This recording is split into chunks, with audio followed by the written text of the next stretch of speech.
Life on the Mississippi by Mark Twain. Chapter 9. Continued Perplexities. There was no use in arguing with a person like this. I promptly put such a strain on my memory that by and by even the shoal water and the countless crossing marks began to stay with me. But the result was just the same. I never could more than get one knotty thing learned before another presented itself. Now, I had often seen pilots gazing at the water and pretending to read it as if it were a book, but it was a book that told me nothing. A time came at last, however, when Mr. Bixby seemed to think me far enough advanced to bear a lesson on water reading. So he began. Do you see that long, slanting line on the face of the water? Now, that's a reef. Moreover, it's a bluff reef. There is a solid sandbar under it that is nearly as straight up and down as the side of a house. There is plenty of water close up to it, but mighty little on top of it. If you were to hit it, you would knock the boat's brains out. Do you see where the line fringes out at the upper end and begins to fade away? Yes, sir. Well, that is a low place. That is the head of the reef. You can climb over there and not hurt anything. Cross over now and follow along close under the reef. Easy water there, not much current. I followed the reef along till I approached the fringed end. Then Mr. Bixby said, Now get ready. Wait till I give the word. She won't want to mount the reef. A boat hates shoal water. Stand by. Wait. Keep her well in hand. Now, cramp her down. Snatch her. He seized the other side of the wheel and helped to spin it around till it was hard down, and then we held it so. The boat resisted and refused to answer for a while, and next she came surging to starboard, mounted the reef, and sent a long, angry ridge of water foaming away from her bows. Now watch her like a cat, or she'll get away from you. When she fights strong and the tiller slips a little in a jerky, greasy sort of way, let up on her a trifle. It is the way she tells you at night that the water is too shoal, but keep edging her up little by little toward the point. You are well up on the bar now. There is a bar under every point because the water that comes down around it forms an eddy and allows the sediment to sink. Do you see those fine lines on the face of the water that branch out like the ribs of a fan? Well, those are little reefs. You want to just miss the ends of them, but run them pretty close. Now, look out! Don't you crowd that slick, greasy-looking place. There ain't 9 feet there. She won't stand it. She begins to smell it. Look sharp, I tell you.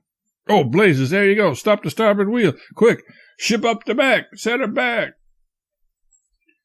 The engine bells jingled, and the engines answered promptly, shooting white columns of steam far aloft out of the escape pipes, but it was too late. The boat had smelt the bar in good earnest. The foamy ridges that radiated from her bows suddenly disappeared. A great dead swell came rolling forward and swept ahead of her. She careened far over to larboard and went tearing away toward the other shore as if she were about scared to death. We were a good mile from where we ought to have been when we finally got the upper hand of her again. During the afternoon watch the next day, Mr. Bixby asked me if I knew how to run the next few miles. I said, Go inside the first snag above the point, outside the next one, start out from the lower end of Hagen's wood yard, make a square across it. That's all right. I'll be back before you close up on the next point. But he wasn't. He was still below when I rounded in and entered upon a piece of river which I had some misgivings about. I did not know that he was hiding behind a chimney to see how I would perform.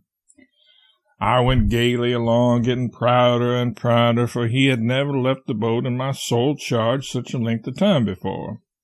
I even got to setting her and letting the wheel go entirely, while I vaingloriously turned my back and inspected the stem marks and hummed a tune. stern marks and hummed a tune, a sort of easy indifference which I had prodigiously admired in Bixby and other great pilots.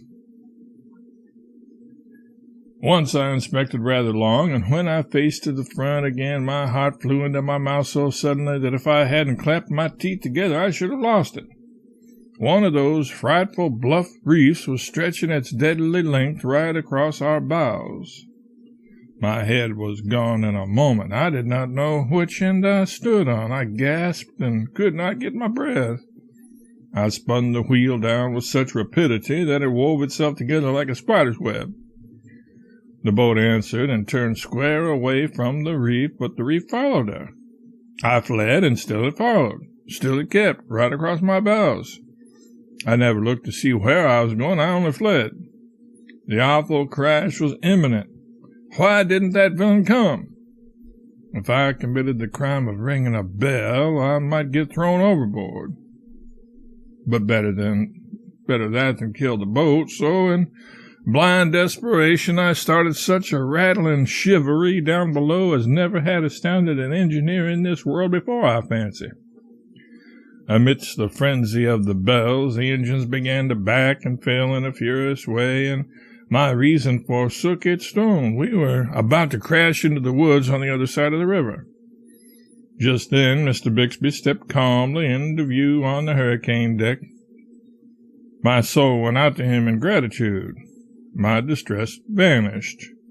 I would have felt safe on the brink of Niagara with Mr. Bixby on the hurricane deck. He blandly and sweetly took his toothpick out of his mouth between his fingers as if it were a cigar. We were just in the act of climbing an overhanging big tree, and the passengers were scudding astern like rats, and lifted up these commands to me ever so gently. Stop to starboard, stop to larboard, set her back on both. The boat hesitated, halted, pressed her nose among the bows a critical instant, then reluctantly began to back away. Stop to larboard, come ahead on it. Stop to starboard, come ahead on it. Point her for that bar. I sailed away as serenely as a summer's morning. Mr. Bixby came in and said with mock simplicity, "When you have a hail, my boy, you ought to tap the big bell 3 times before you land, so that the engineers can get ready." I blushed under the sarcasm and said I hadn't had any hail. "Ah, then it was for wood, I suppose. The officer of the watch will tell you when he wants to wood up." I went on consuming and said I wasn't after wood. "Indeed? Why, what could you want over here in the bend, then? Did you ever know of a boat following a bend upstream at this stage of the river?" "No, sir. And I wasn't trying to follow it. I was getting away from a bluff reef." "No, it wasn't a bluff reef. There isn't one within 3 miles of where you were. But I saw it. It was as bluff as that one yonder." "Just about. Run over it." "Do you give it as an order?" "Yes, run over it." "If I don't, I wish I may die." "All right. I am taking the responsibility." I was just as anxious to kill the boat now as I had been to save her before. I impressed my orders upon my memory to be used at the inquest, and made a straight break for the reef. As it disappeared under our bows, I held my breath, but we slid over it like oil. Now, don't you see the difference? It wasn't anything but a wind reef. The wind does that. "So I see. But it is exactly like a bluff reef. How am I ever going to tell them apart?" "I can't tell you. It is an instinct. By and by you will just naturally know one from the other, but you never will be able to explain why or how you know them apart." It turned out to be true. The Face of the Water in time became a wonderful book. A book that was a dead language to the uneducated passenger, but which told its mind to me without reserve, delivering its most cherished secrets as clearly as if it uttered them with a voice. And it was not a book to be read once and thrown aside, for it had a new story to tell every day. Throughout the long 1,200 miles there was never a page that was void of interest, never one that you could leave unread without loss, never one that you would want to skip, thinking you could find higher enjoyment in some other thing.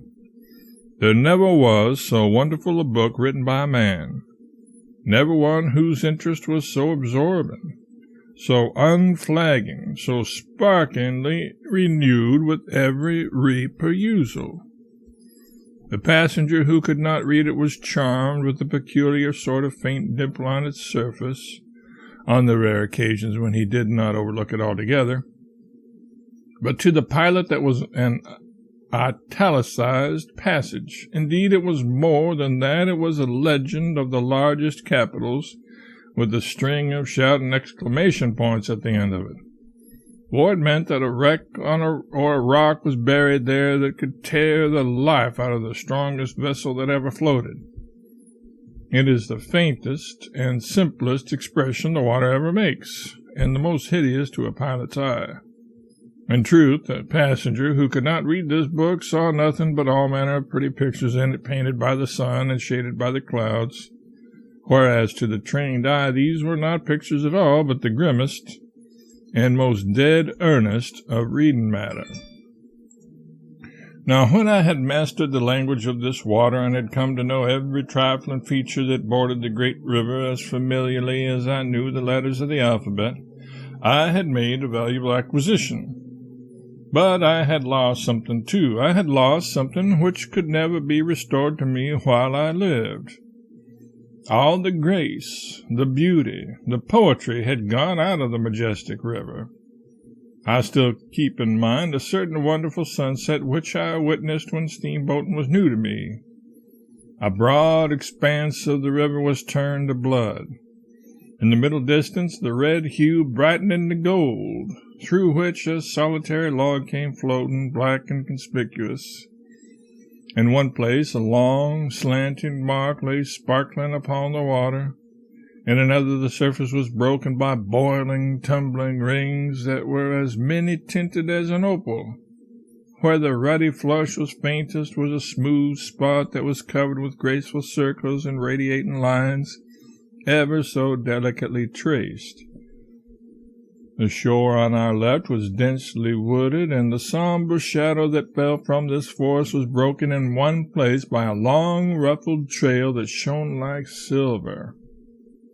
And high above the forest wall a clean-stemmed dead tree waved a single leafy bough that glowed like a flame in the unobstructed splendor that was flowing from the sun. There were graceful curves, reflected images, woody heights, soft distances, and over the whole scene, far and near, the dissolving lights drifted steadily, enriching it every passing moment with new marvels of coloring. I stood like one bewitched. I drank it in a speechless rapture. The world was new to me, and I had never seen anything like this at home. But, as I have said, a day came when I began to cease from noting the glories and the charms which the moon and the sun and the twilight wrought upon the river's face. Another day came when I ceased altogether to note them. Then, if that sunset scene had been repeated, I should have looked upon it without rapture and should have commented upon it inwardly after this fashion. The sun means that we are going to have wind tomorrow. That floating log means that the river is rising, small thanks to it. That slanting mark on the water refers to a bluff reef which is going to kill somebody's steamboat one of these nights, if it keeps on stretching out like that. Those tumbling boils show a dissolving bar and a changing channel there. The lines and circles in the slick water over yonder are warning that that troublesome place is shoaling up dangerously. That silver streak is the shadow of the forest, is the break from a new snag. And he has located himself in the very best place he could have found to fish for steamboats. That tall dead tree with a single living branch is not going to last long, and then how is a body ever going to get through this blind place at night without the friendly old landmark? No, the romance and the beauty were all gone from the river. All the value any feature of it had for me now was the amount of usefulness it could furnish toward compassing the safe piloting of a steamboat. Since those days I have pitied doctors from my heart. What does the lovely flush in a beauty's cheek mean to a doctor but a break that ripples above some deadly disease? Are not all her visible charms sown thick with what are to him the signs and symbols of hidden decay? Does he ever see her beauty at all, or doesn't he simply view her professionally and comment upon her unwholesome condition all to himself?